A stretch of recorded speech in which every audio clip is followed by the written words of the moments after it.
Hi everyone, and welcome to Inside Archaeology, a channel taking you on a journey through time, exploring our past via its artifacts, sites, monuments, and the stories of real archaeologists. My name is Rachel, and today I'm here to pull back the veil of mystery and tell you what it's actually like to spend a day working on an archaeological site. Is it all fortune and glory? Is there lots of manual labor? Are we just standing around telling other people what to do? Continue watching this video to find out, and don't forget to subscribe, share, or like to support the channel by telling the algorithm that people are interested in learning about real archaeology. Today, we are exploring the site where I spent most of my summers digging during my undergraduate degree, Khirbat al Mudayna in the Kingdom of Jordan. I'll start with telling you a little bit more about the site and its historical background, what kind of excavation methods were used, how a field season usually runs, and then cover what a typical workday was like. At the end, I'm going to show you some of the most exciting things that I found during my time there. Be warned that a few of the images shown today do feature human skeletal remains, so if that is something that you would find upsetting to see, I will give you warning before they come on so that you can skip ahead. It's nothing gory or disturbing. The aerial shots, like what you see here, are from the Aerial Photographic Archive for Archaeology in the Middle East that's run by David Kennedy and Dr. Robert Bewley. Okay, everyone, let's dig in.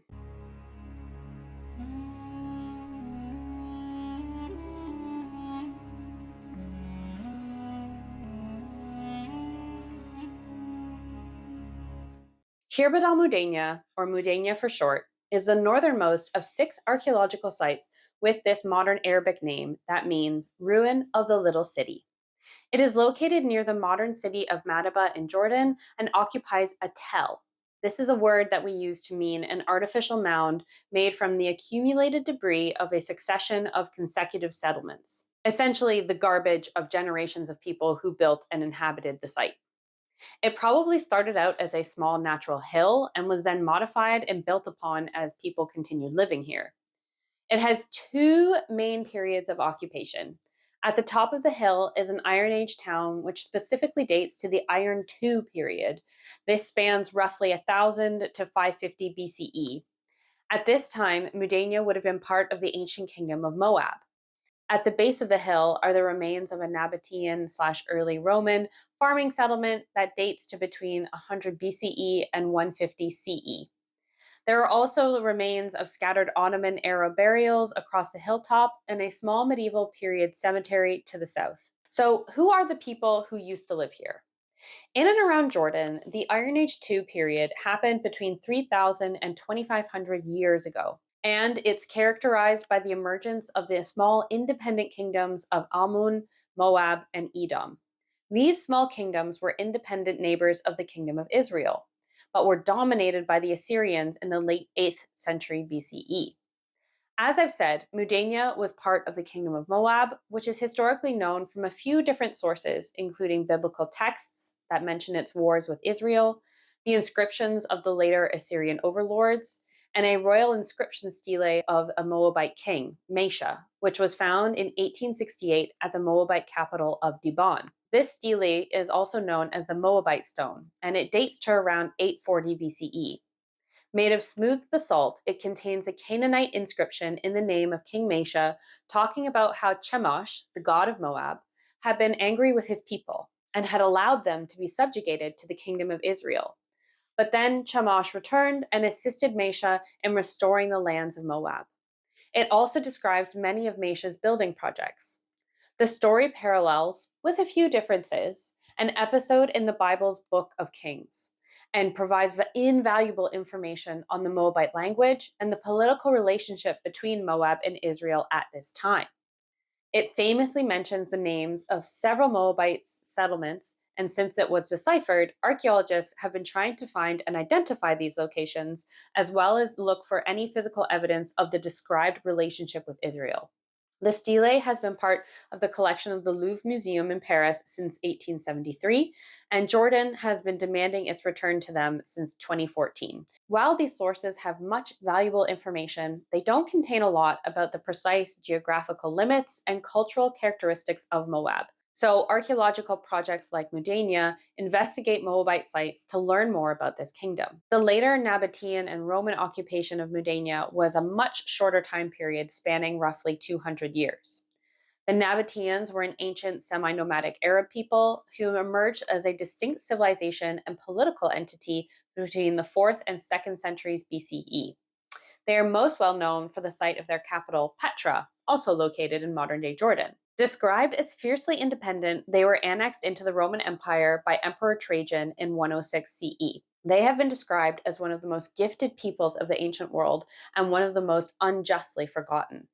If you want to learn more about them and Petra, check out my playlist series called The Builders of Petra that I've done all about the Nabateans and the site. You can find it linked up here. Now I'm going to move on to the more recent history of archaeological work at Mudanya. The surface of the tell was first explored in 1934 by Nelson Gluck, who identified it as a Moabite site based on the pottery and figurines he found. In 1996, the Wadi Thamud project began excavating there under the direction of Dr. P.M. Michel Davio and Dr. Robert Chadwick. You can watch an interview that I've done with Dr. Davio about her career, also up here and linked in the description. The excavation used the grid method, which was first invented in the 1920s by Sir Mortimer Wheeler. A grid is laid over the site to divide it into fields, which are then further subdivided into 5 by 5 meter squares. Each square aligns with the grid regardless of the landscape. To mark each square, a 1 meter wide section of earth is left on 2 sides. This is called a bulk. Bulks maintain the structural integrity of the square as well as or expose a vertical section of the stratigraphy, aka the soil layers, to help us when we do our interpretations. Each field was lettered and squares were then numbered. So you would be assigned to working in field A, square 8, or A8 for short. This is what you would use to label anything and everything to do with your square, everything that's coming out of what you're doing. Photos, records, finds, etc. This is important for ensuring that we record the exact location of where everything comes from on the site that will then later help us piece it all together into the bigger picture of or story of what's going on at the site. Back to Mudanya, the first seasons here in the late 90s focused on fields A and C and exposed 3 major structures, including the remains of a substantial casemate defensive wall, a 6-room gate structure, which is the only one of its kind found east of the Jordan River, 2 domestic structures, and a small shrine adjacent to the gate, the first Moabite shrine ever found at that time. Work later expanded to several pillared buildings near the gate in Field B, to the west of the pillared buildings in Field D, and at the south end of the mound in Fields E, F, G, and H. The lower Nabatean/Roman farming settlement hosts Field L, which comprises the water management system and reservoir, while Field N contained a 16-room, 2-story housing complex. Mudanya was excavated from 1996 to 2012, and it's now in a publishing phase where the research team take everything they found over that time and publish it as several books. You'll have a volume on the survey, the pottery, the artifacts, etc. You may be surprised to find that it was not 100% excavated, as very few sites usually are. This is partially because the amount of information found over even just one season that needs to be processed is pretty monumental. To excavate an entire site as big as this, as well as publish it, could easily take a lifetime, meaning archaeologists need to balance excavating as much of a site as they can with gaining the most valuable information it has to offer. Ergo, most excavations will focus on key areas of a site that have been identified, and then will move on when they have either fulfilled their research questions or run out of funding. This also means there is plenty of archaeology left for others to come back and look at or potentially dig more of in future. Each field season lasted roughly 6 weeks during the university summer holidays between June and August. The work was done by a staff of senior scholars and students from Canada, the US, the Netherlands, and Austria. An advanced team of senior staff would arrive early to get all the equipment out of storage. Once the students arrived, everyone was put to work organizing materials and supplies and getting briefings on how exactly digging would work. This was a training dig, so we arrived pretty green and not really knowing what to do when we started. Each field had a field director, and each square had a square supervisor overseeing 1 or 2 students or volunteers.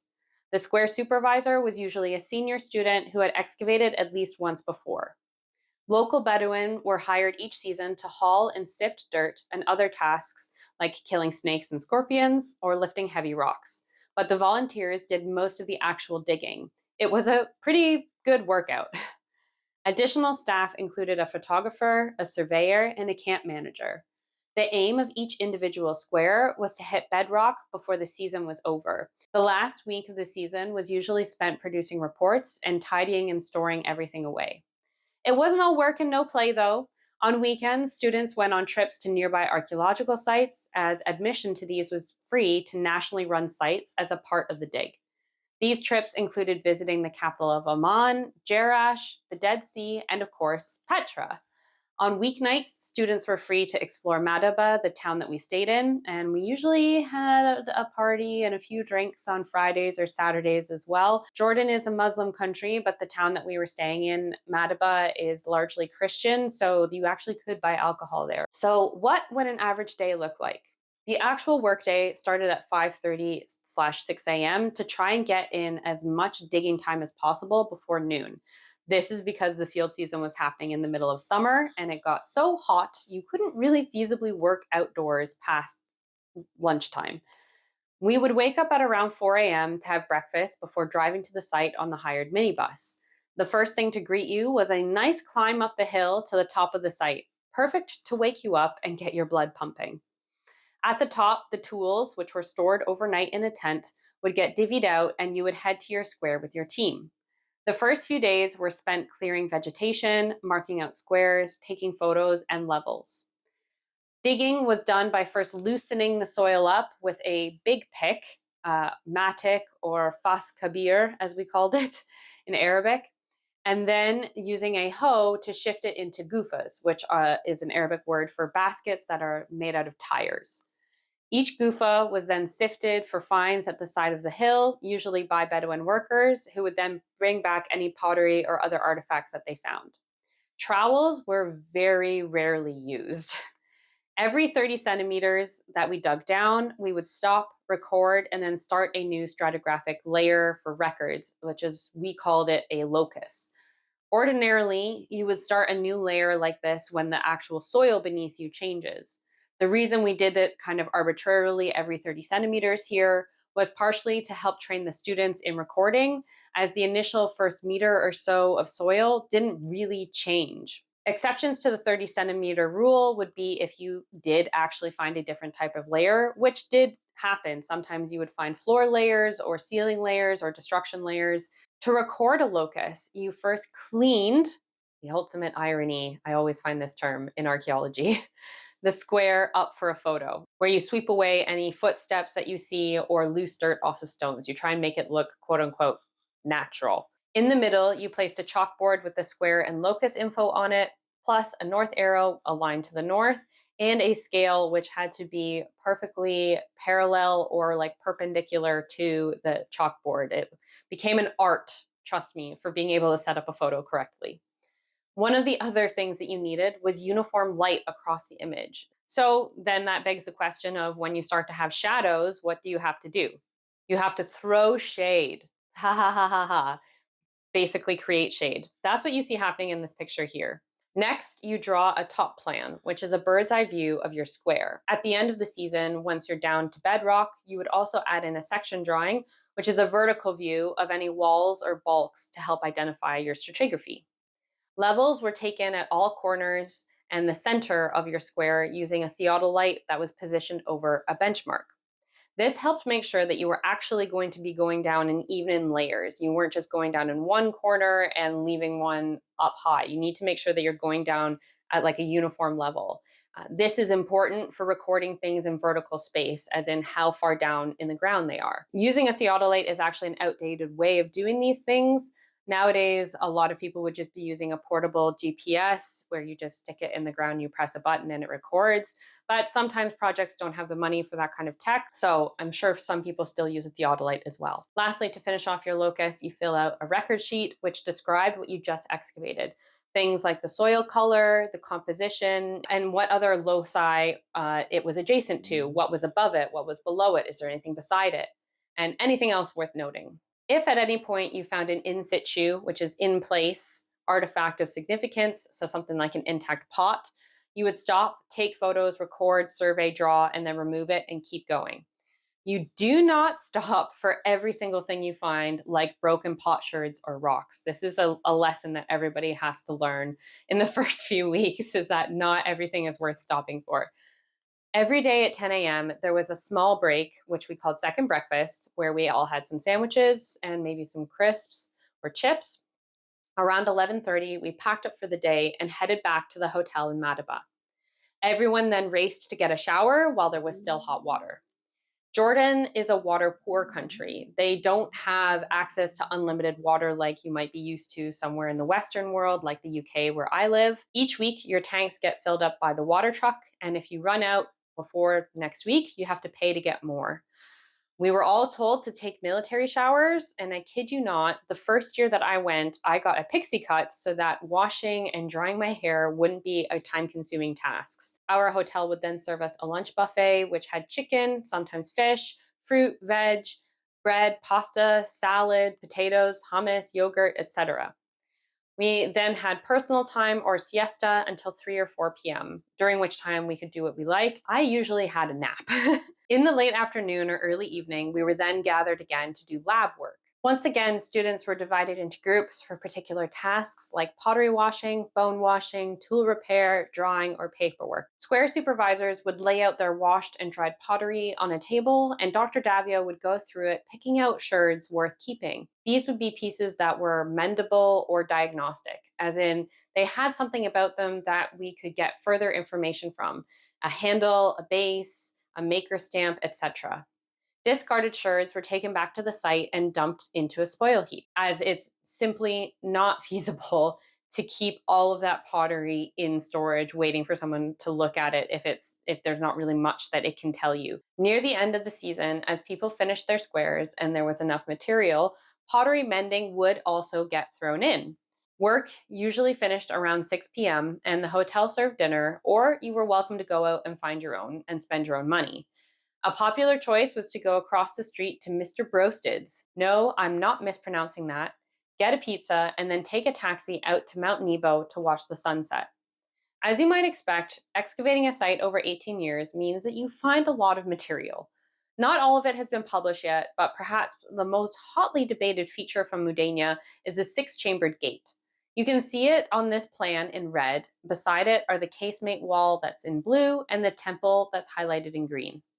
You may or may not have caught my earlier reference to the gate being the only example of its type east of the Jordan River, i.e., it's an architectural feature that is usually associated with the Kingdom of Israel.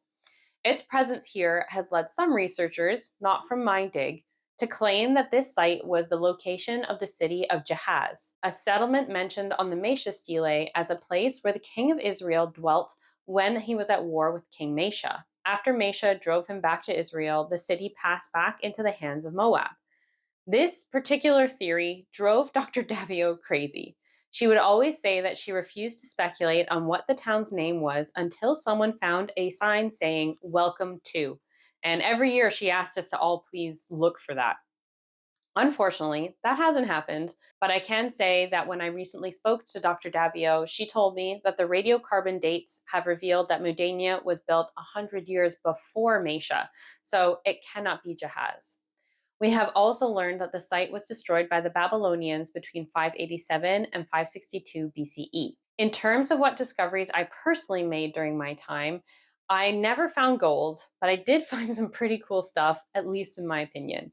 And this is the section that will feature images of human skeletons, so please skip ahead a few minutes if you want to avoid seeing that. My first season in 2010 was spent in Field G, which, yeah, there were nicknames, which I also think of as being the kind of posh area of the town. Like, it was probably where like the elite or upper class people lived, at least in my opinion. That's not something that's come from the official dig. After digging about a meter down, I came across this beautiful shiny piece of rock that was turquoise in the center. I put it in my nice rock collection, and a few hours later showed it to my field director to ask about being able to take it home. And I was promptly told that it was actually a piece of a glass bangle, which meant that there was an Ottoman era burial nearby. So these are burials that are only a few hundred years old that were put in the site much, much later than the Iron II period. Sure enough, we found my first skeleton, or skelly as we call them. There was an osteologist attached to the project who had her own smaller dig elsewhere. She and her team then came on site, and I was taught to excavate skeletal remains by them. This first burial is what you see pictured here. Later on, we found several more. It was an older woman. Almost all of her teeth had fallen out long enough for her jaw to reform over the sockets. So it was basically smooth, except for like one or two teeth at the front. Her right elbow joint showed signs of arthritis, and she was missing her legs. She was buried with 3 glass bangles and a necklace, whose beads we found when we lifted her skull out of the soil. They were just aligned in like a nice straight line. It was amazing to see. Later that season, we found a few different pieces of a limestone statuette spread across our square and the one next to us. In my square, we had the torso and most of the upper legs, which is a piece that you can see me pointing to here. And then later, we also found a piece of foot and a fist belonging to the same statuette. Red paint was preserved on the left leg and hands. I also found a small calcite vessel decorated with geometric incisions and a small faience chalice. I like to think of it as my own holy grail. The calcite vessel and the chalice form part of a wider collection of high status objects from Field G with no parallels seen in Jordan so far. Their source may be Egypt or Phoenicia. Again, in my mind, this is what supports that this is probably like the nicer end of town. In 2011, I returned to Jordan for 3 months, first to dig with our osteologist at her dig at Mount Nebo Monastery, and then next at Mudayna. The osteologist left at the end of her season, and so in addition to being promoted to a square supervisor, I also became like kind of the amateur field osteologist, identifying animal and human remains and supervising the bone washing lab work. I wasn't expected to publish anything or do anything really diagnostic. On site, I was put in charge of square D82, which had been previously partially excavated, and the purpose now was to expand it past its typical 5-meter border, which effectively created 2 smaller separate areas or squares within it. I called it the super square. Each of these needed its own set of records and essentially meant that I was managing two squares. Because of this, I didn't end up doing a lot of digging. It was mostly my volunteers because I was either too busy filling out paperwork or hauling goofas for one of them because I only had one Bedouin worker, and we had to make sure that anything that we were taking out of these 2 areas was being kept separate at the SIFT. 2012 was my final season in Jordan. I was given a special task to go back to Field G and take down some bulks to try and find more, ideally the head of, the limestone statuette that we found in 2010. I was also once again the on-site bone lady. To my delight, we almost immediately came across more Ottoman burials, but we never found more of the statue, which was really frustrating. Partway through the season, a rock-cut tomb was found on a nearby hillside that you could see from the site. The excavations at Mudayna had never before come across burials contemporary with the Iron Age town. So they pulled in a large amount of the team, including myself, it was a tomb, to excavate it as soon and quickly as possible. It contained the mixed together remains of multiple people and was clearly used over a number of years. Because of this commingling, a mixing of everyone's remains, we were unable at the time to determine how many individuals were buried there during the actual field season. I wasn't experienced enough to be able to do that, but we collected them so that later the actual osteologist could do all of that analysis. The bones were in pretty bad condition and were scattered in increasing numbers as we got closer to the bedrock. It got to a point where you basically you couldn't scrape your trowel or etc. or hoe across the surface without bones just popping up out of the soil. It was pretty densely packed down there. Inside the tomb, we found no coffins or sarcophagi, but we did find a number of Cypro-Phoenician and Moabite painted ware sherds of pottery, along with some personal items. This allowed us to say that it was the first ever tomb that we found that was contemporary with the Iron Age town. The large-scale field excavations at Mudayna ended after 2012. I try to visit Dr. Davio whenever I get home to Canada, and I update the project website for her when she has news to share about it. There is a link to the website in the video description. On the website, you can find a list of all the project publications, including some interim papers and season field reports, which are kind of like, interim measures to report on what we found before the publication comes out. And some of these, you can actually read them for free on the internet. So if you really want to read an archaeological report, that's where you can go. Looking back on the whole experience, it feels and sounds pretty idyllic, at least to me. And I obviously view it with the rosiest of tinted glasses. But that doesn't mean that it didn't come without trials and tribulations. Dehydration and sunstroke were pretty common things that people suffered from in the first few weeks. Other people would have gastrointestinal troubles because they ate, some of the too locally prepared food before their system had kind of adjusted to being in a new environment. Street meat and street nuts were frequent culprits of this. There were also injuries. Luckily, nothing serious while I was there. No scorpion stings or snake bites. I was so paranoid about that. And as well, the days were pretty long and demanding. I'll also mention that in a group of 30 to 40, mostly 20 somethings, there were some inevitable personality clashes and drama, especially, since we did like to let loose and have a party on the weekend. But it was also an experience that set me on the path that's led me to being here in front of you today. Mudayna cemented for me that I loved archaeology. My enjoyment of fieldwork there led me to working as a professional archaeologist first in Canada and then the UK. Finding skeletons there is what led me to then go on to do a master's in osteoarchaeology. It gave me experiences, memories, and friends that I cherish and am grateful for to this day. I still speak to people regularly that I went to Mudayna with.